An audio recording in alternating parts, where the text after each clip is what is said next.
Hey guys, how's it going, man?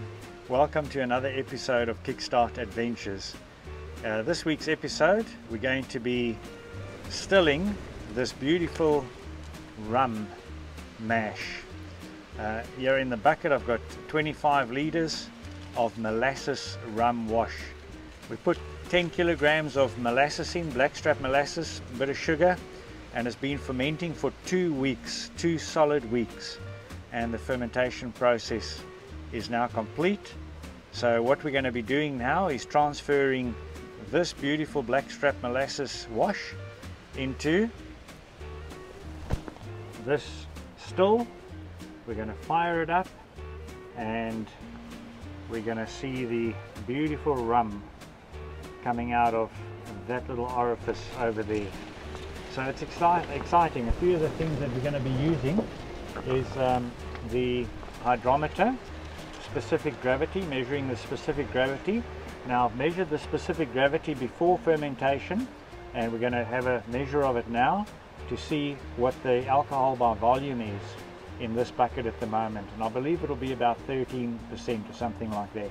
And then the other instrument we're going to be using is the spirit hydrometer, and this spirit hydrometer, once it comes out of the still and we've got a bit of distilled alcohol, we'll measure the spirit content of it. So let's get stuck in. First of all, we're going to measure the specific gravity of the wash. Now that the fermentation process is done, we can work out the calculation and see how much alcohol by volume we've got. Okay, so here's the blackstrap molasses. Let's check what the specific gravity is after fermentation.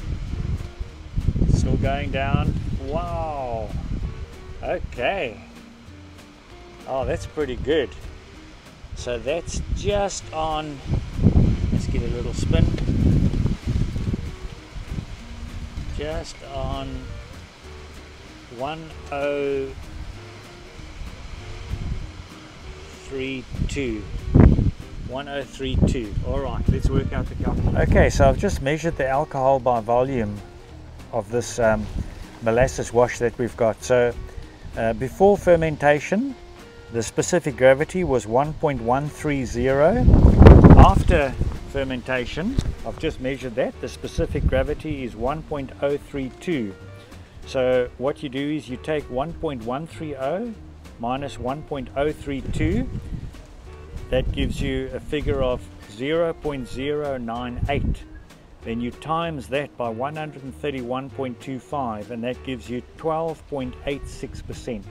So alcohol by volume, this rum wash over here, molasses, blackstrap molasses rum wash, after fermentation has a alcohol by volume of 12.86%.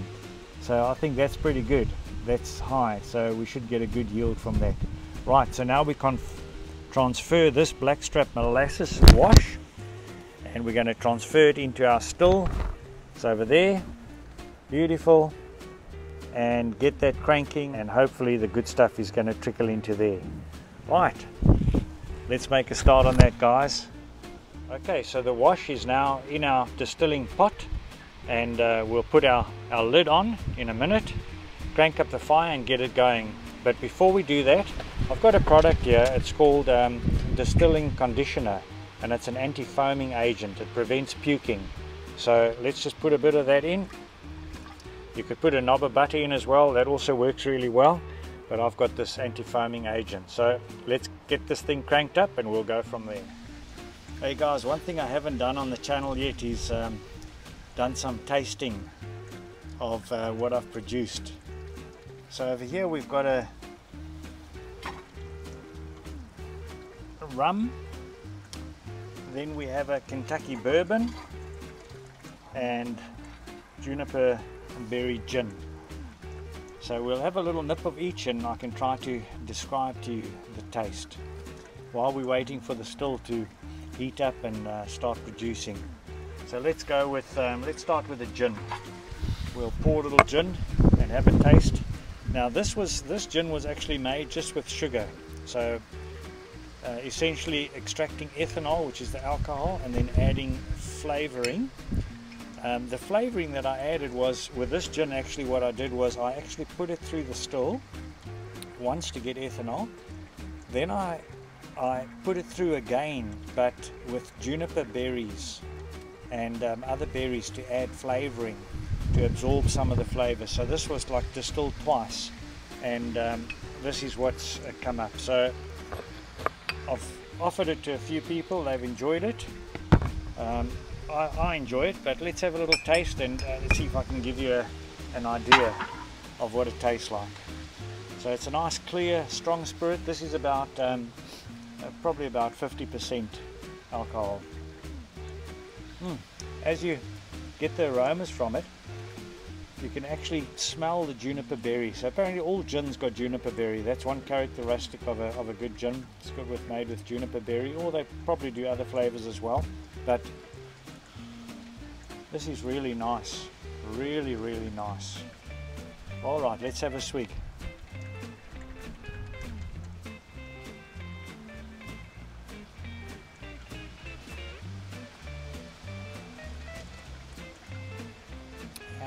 It's actually very nice.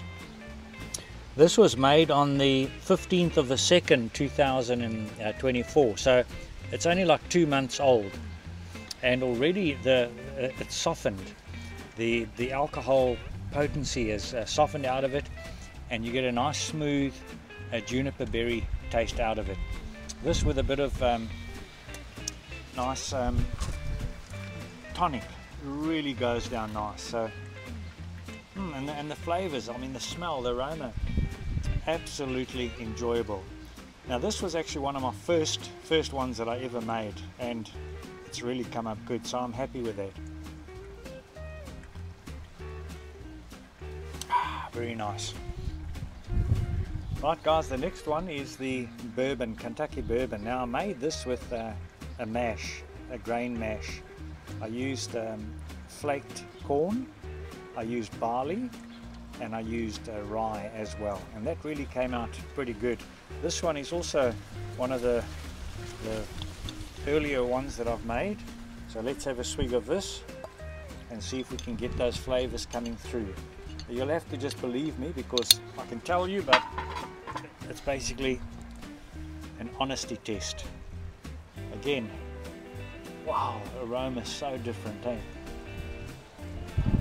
What I also added with this is some oak shavings, and I took my blowtorch and I actually burnt them as well and added. So there's a real smoky flavor to it. It's pretty good, a real smoky flavor.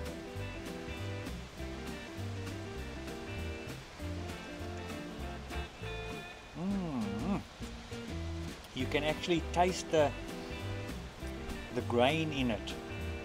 There's corn, barley and rye. I think the barley just softens it, and the rye as well. But very good. I'm impressed. And you know, the good thing about this is as well, it doesn't give you a headache. It's a good sign. I've had a couple of those over some time, and it's just a good bourbon and Coke.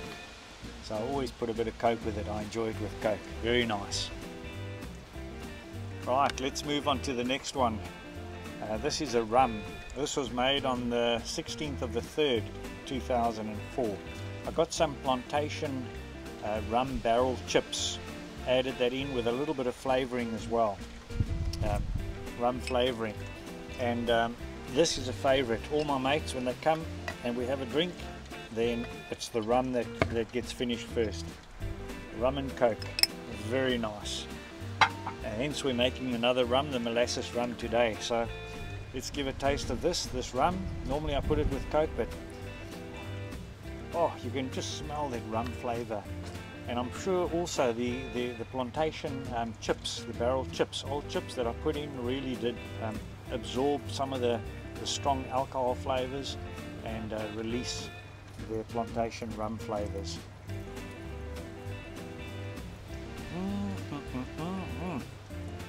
That is so smooth, very nice. It's a general rum, very tasty, enjoyable to drink. Add a bit of Coke with it and it just slides down. Yep, so that's about it. I'm looking forward to testing out our new plantation rum that we're doing. This fire's still going and we should be cooking with gas very soon. So this is the heads that have come out, the first bit that has come out, and that's 70%. So that's the rocket fuel that we use as fire starter, fire lighter, barbecue lighter. But yeah, that's come up to 70% and still going. That's now the second bottle. There's the fire lighter fuel. Just for the sake of experimentation, what I did was I tasted the first little bit that came out, just a little bit on my tongue, and man, it's like rocket fuel. But this is now the fourth jar coming out, and we've reached the hearts now, I think. Let's give it a little taste.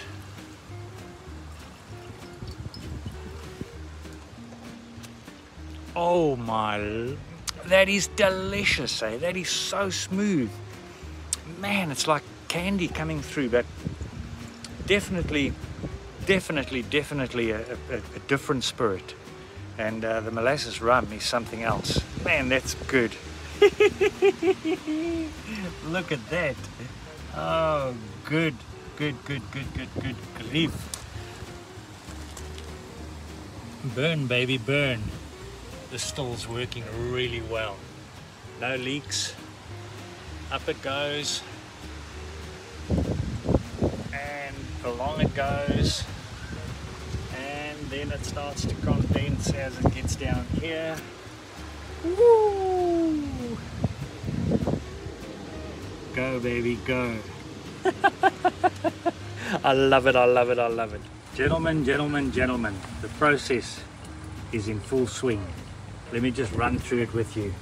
There's my still, the condenser, and product being produced. Okay, coming to the still, I've got gas on. That's heating up my main pot. I've also got an element on the side there, and the element is really adding to the heat, which is good, and it's boiling away. Coming up, the vapor comes up, water vapor falls down the side of the copper again back into the pot, but the ethanol, the thinner vapor goes through, all the way through, and starts to condense as it goes through our condenser, boiling through, and the final product comes out of there. Just look at that. It's a beautiful thing. Now my condenser, I've got a hose at the bottom there with cold water coming in, and then at the top there's another outlet over here, and that's the water going out to the hose to a drain. But that's working so well.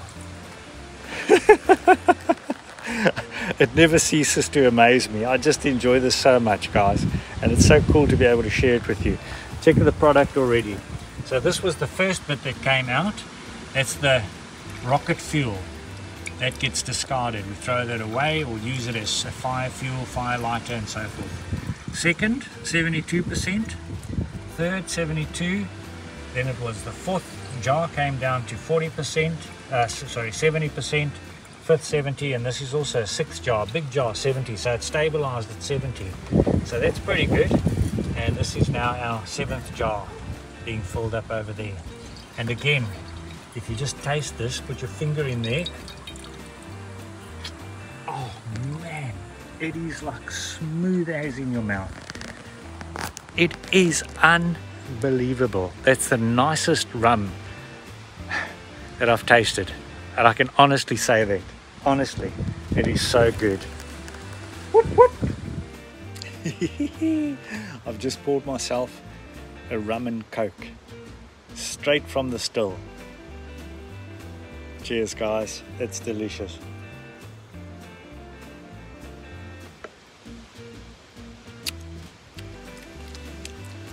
It is so good. I kid you not. I kid you not. So good. Well, guys, I reckon that's a wrap. That was a success. I'm going to just give you a little video of the final go, and then we can wrap it up there, eh? Okay, there's the 9th little bottle filling up. So first we have our rocket fuel, second getting into the heart, 72%, 70%, 70, 70, 60, 45, and I think this will be my final bottle. What happened in between is quite an interesting thing. I'll show you now. I wasn't watching the heat, and with the element and the flame going, it got too hot, and it actually, we had a puke going on. And so I caught it in, well, not in time, but that was, I caught it in time, but that was still, I had to push through the condenser and clear up.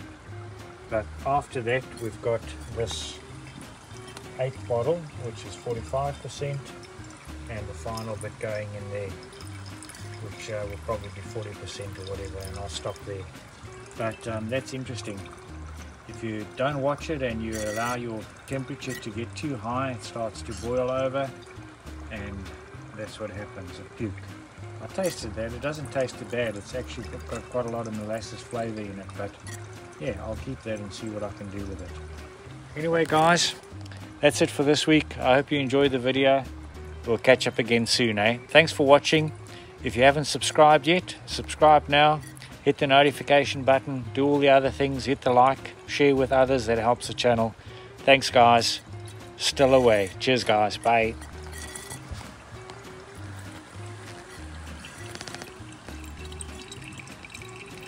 The tail's coming through now.